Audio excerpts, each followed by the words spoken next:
À l'heure où je vous parle, le petit Émile n'a pas été retrouvé. Ce matin, à 8 heures, après arrêté municipal, la zone a été bouclée et interdite d'accès à toute personne étrangère au hameau.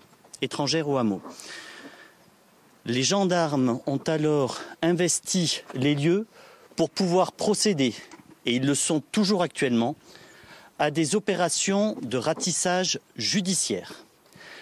Il s'agit de rechercher le moindre indice, la moindre trace qui nous permettrait de tenter de comprendre comment le petit Émile a disparu. Ces opérations de ratissage judiciaire ont duré toute la journée et se poursuivront demain. Elles ont mobilisé des gendarmes, mais également des militaires d'une section du génie de l'armée de terre spécialisée dans la recherche de caches. À l'heure où je vous parle, ces opérations qui sont toujours en cours n'ont pas apporté d'éléments utiles à l'enquête. À ce jour, les 30 bâtiments qui composent le hameau du Haut-Vernay ont été totalement visités. 25 personnes qui se trouvaient sur le hameau ont été entendues. 12 véhicules ont été visités. Et aujourd'hui, 12 hectares ont été ratissés.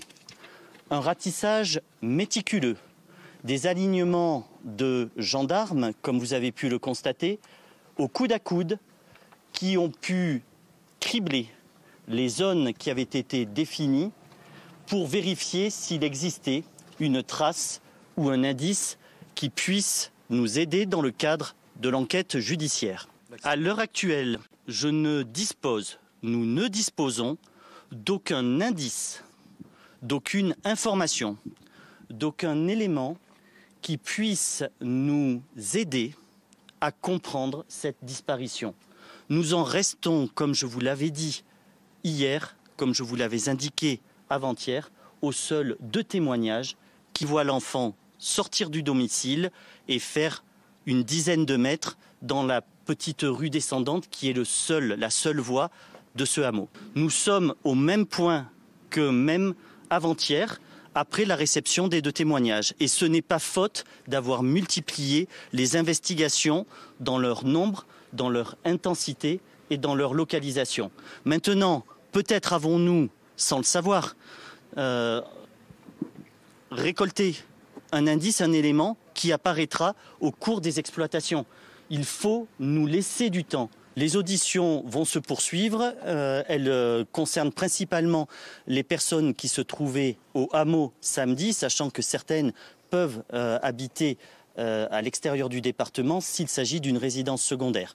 Donc nous poursuivons ces investigations, l'idée étant de tenter de fixer le nombre et les identités des personnes qui étaient présentes dans le hameau samedi 8 juillet vers 17h15. Médicalement, on nous dit qu'au-delà d'un délai de 48 heures, vu le jeune âge de l'enfant, vu sa constitution et considérant qu'un être humain qui serait privé de nourriture et d'eau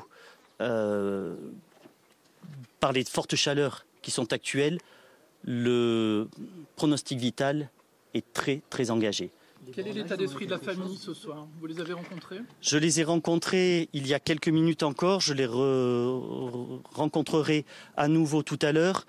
Ils sont dans l'inquiétude, ils sont dans l'attente. Je les tiens informés bien évidemment du déroulement des investigations et ils attendent.